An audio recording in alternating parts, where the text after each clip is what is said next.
लोकेश जी, जब आप शरद पवार जी के बारे में ये कहते हैं तो मुझे भी एक फ्लैशबैक होता है। आपने डायलॉग्स और स्क्रीन प्ले की बात की तो एक फ्लैशबैक होता है, और उस फ्लैशबैक में आपने एक डायलॉग दिया था अजीत पवार जी के बारे में, इन जेल अजीत पवार चक्की पीसिंग एंड पीसिंग एंड पीसिंग। आज वो आपके साथ डिप्टी चीफ मिनिस्टर हैं। आपको भी याद होगा, आपने शपथ ली थी, तब आप मुख्यमंत्री बने थे, फिर रास्ते अलग हुए, आज फिर साथ हैं। ये किस तरह के विचार हैं, ये किस तरह की आइडियोलॉजी है, ये किस तरह का पावर के साथ एक बहुत डेंजरस प्ले चल रहा है? जो अलायंस हमने उस समय एनसीपी के साथ किया था, शरद पवार जी से बातचीत करके हमारा अलायंस तय हुआ था।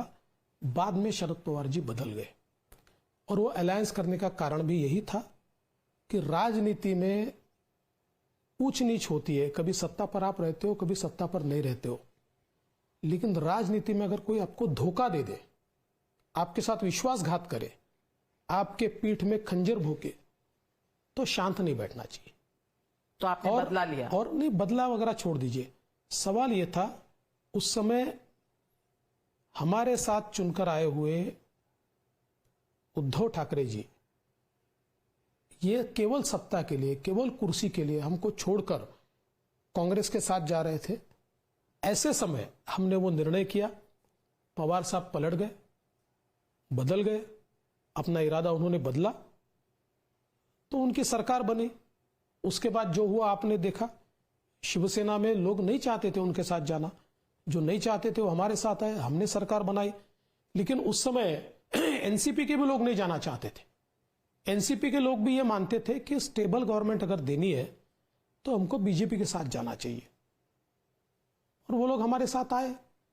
और देखिए, राजनीति में आपको ये तो अमूमन ये होना ही चाहिए कि आपकी ही पार्टी रहनी चाहिए, आप अपनी पार्टी के लिए काम करनी चाहिए, आपने अपनी पार्टी को बहुमत देना चाहिए। लेकिन एक पॉलिटिकल रियलिटी भी होती है, और वो रियलिटी उस समय ये थी कि हम लोगों को अगर चुनकर आना है तो अलायंस में आना पड़ेगा। तो इसलिए हमने अलायंस पार्टनर्स ले लिए, उनके साथ हम चुनाव लड़ेंगे। तो फिर अगर आपको रियलिस्टिक सिचुएशन में रहना है तो आप आइडियोलॉजी पे कॉम्प्रोमाइज कर सकते हैं, समझौता कर सकते हैं, आप करप्शन पे समझौता कर सकते हैं, आप कुर्सी के लिए किसी चीज से भी समझौता कर सकते हैं, क्योंकि सबसे बड़ा उद्देश्य राजनीति का है कि आपकी सरकार बननी चाहिए। क्या आप यही कह रहे हैं? देखिए, पहली बात तो यह है कि हमने कोई समझौता नहीं किया। क्या कह रहे हैं? बात सुन लीजिए। अजीत पवार जी के साथ आप सरकार बना रहे हैं, आप कह रहे हैं समझौता नहीं है। इसलिए नहीं, मैं आपको एक बात बोलता हूं, ऐसा कोई आपको वाकया याद है कि भाई हमने समझौता किया और समझौते के बाद उनकी सारी केसेस समाप्त हो गई? नहीं हुई। लेकिन ईडी उनके घर जाती भी तो नहीं, जो करना था ईडी ने कर लिया। देखिए, उनके नहीं, ये देखिए, पहली बात तो ये है कि जांच एजेंसी अपना काम कर रही है। दूसरा, ये भी डायलॉग पुराना हो चुका है, तो नया dialogue, law will take its own course, जांच एजेंसियां विल कंटिन्यू देयर वर्क। नया डायलॉग बोल देता हूं। आप भी नए, मैं नया डायलॉग बोल देता, आप चिंता मत कीजिए। देखिए, हमारा कन्विक्शन पक्का है, हम सत्ता के लिए काम ही नहीं करते, हम विचारों के लिए काम करने वाले लोग हैं। और जिस प्रकार से महाराष्ट्र में उद्धव ठाकरे जी के सरकार ने अराजकता फैलाई थी, क्या परिस्थिति थी? महाराष्ट्र में हनुमान चालीसा बोलने के ऊपर बंदी। आप हिंदुत्ववादी हो और कोई हनुमान चालीसा बोलता है इसलिए 12 दिन आप जेल में डाल रहे हो। महाराष्ट्र में आप ही के पुलिस, ये महाराष्ट्र के और देश के सबसे बड़े उद्योजक के घर के सामने पुलिस बॉम्ब प्लांट करती है, और उसमें जो एविडेंस है उसको पुलिस मार देती है। और व्यक्ति कौन है? व्यक्ति ऐसा जिसको पुलिस से निकाला गया था, मेरे सामने जब आया और उद्धव जी ने कहा कि इसको वापस ले लो, मैंने कहा नहीं लूंगा। उद्धव जी मुख्यमंत्री बने, तुरंत उसको वापस ले लिया। हमको ऐसी सरकार से निजात चाहिए थी, महाराष्ट्र के हित में, देश के हित में ऐसी सरकार नहीं। तो corruption is a small price. No, it is not. हम लड़ेंगे करप्शन के खिलाफ। कैसे लड़ेंगे? लड़ रहे हैं। कैसे लड़ेंगे? लड़ रहे हैं। लड़ कैसे रहे? आपके साथ की कुर्सी पे बैठे हैं अजीत पवार जी, चक्की पीसिंग का क्या होगा? वो भी तो प्रॉमिस आप ही का था। देखिए, जो केसेस है वो चल रही है। अच्छा, वो कभी पूरी नहीं होंगी, चलती रहेगी? ऐसा नहीं है, केसेस तो पूरी होती है, कभी समय लगता है। अब गए ना, लालू प्रसाद जी जेल गए। अब अगर अजीत पवार के खिलाफ अगर कोई उस प्रकार के साक्ष्य हो गए तो केसेस आगे जाएगी। देवेंद्र फडणवीस जी, मैं जानती हूं आप एक भावुक इंसान हैं। जानती इसीलिए हूं क्योंकि मैंने करीब से आपकी पॉलिटिक्स को देखा है। जब शिंदे जी मुख्यमंत्री बने, सरकार जरूर आपकी बनी, पर उस वक्त बहुत देर तक ऐसा लगा कि आप शायद डिप्टी चीफ मिनिस्टर नहीं बनने वाले। फिर आप बने, from chief minister to deputy chief minister, against your wishes. आपके मन के खिलाफ था ये फैसला? देखिए, कुल मिलाकर शिंदे जी चीफ मिनिस्टर बनेंगे ये तो तय था, ये हम लोगों ने तय किया था, और इसलिए मुझे उसमें कोई शंका भी नहीं थी, क्योंकि इसको इनिशिएट करने वाला मैं था मेरी पार्टी में कि इनको बनाना पड़ेगा।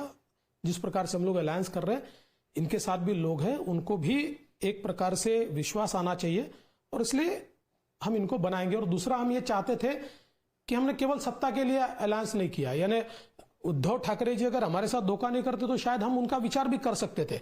हमको केवल बीजेपी का चीफ मिनिस्टर चाहिए इसलिए नहीं, उन्होंने हमारे साथ बातचीत में यह मान्य किया कि बीजेपी का चीफ मिनिस्टर बनेगा, और उसके बाद हमको धोखा दिया, इसलिए हम उनके खिलाफ थे।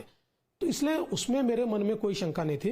हाँ, ये जरूर था कि मैंने मेरे नेताओं को एक कहा था कि ये सरकार बनेगी तो मैं सरकार से बाहर रहना चाहता हूं, और इसलिए रहना चाहता हूं कि मैं नहीं चाहता कि मेरी इमेज ये बने कि मैं सत्ता के लिए इतना लालची हूं। पहले चीफ मिनिस्टर था, फिर डिप्टी चीफ मिनिस्टर बन गया, तो ये मेरे स्वभाव में नहीं है। मैं पार्टी, आप मुझे जिम्मेदारी दीजिए, मैं पार्टी चलाऊंगा, सरकार को पूरी मदद करूंगा, हम सरकार अच्छे से चलाएंगे। मुझे उस बारे में मेरे नेताओं ने हाँ भी कहा था, लेकिन बाद में ऐन वक्त पर हमारे नेताओं को ऐसा लगा और उन्होंने मुझे समझाया। उन्होंने कहा कि देखो, आखिर महाराष्ट्र में आप हमारा चेहरा हो, आप हमारी पार्टी को लीड कर रहे हो, आप ही अंदर नहीं रहोगे तो ये सरकार कैसे चलेगी? नई सरकार है, समन्वय भी करना पड़ेगा, और बाहर रह के समन्वय नहीं किया जा सकता। आखिर सरकार के निर्णय तो कैबिनेट में होते हैं, आप पार्टी के नेता के रूप में कैबिनेट में नहीं बैठ सकते, इसलिए आपको सरकार में जाना होगा। मैं नहीं चाहता था, लेकिन आज अगर आप मुझे पूछे तो मैं कहता हूं कि यह फैसला सही था, मेरे नेताओं ने सही फैसला लिया। और नेताओं ने कहा, देखिए मैं मुख्यमंत्री क्यों बना, कोई मैं लिखा के तो नहीं लाया था मुख्यमंत्री बनूंगा। मेरे नेताओं ने विश्वास किया, मेरी पार्टी ने विश्वास किया, इसलिए मुख्यमंत्री बना। तो जिस पार्टी ने मुझे मुख्यमंत्री बनाया, उस पार्टी ने मुझे उप मुख्यमंत्री बनने को कहा, तो यह भी मेरा सम्मान है। और पार्टी कल मुझे घर जाने को बोले तो भी मैं तैयार हूं। देखिए, इस पार्टी ने मुझे इतना दिया है कि पार्टी जो आदेश करेगी उस आदेश का मैं सम्मान करूंगा। ये जो चेंज्ड फैसला था, ये लास्ट मिनट का था? करीब करीब लास्ट मिनट का ही था।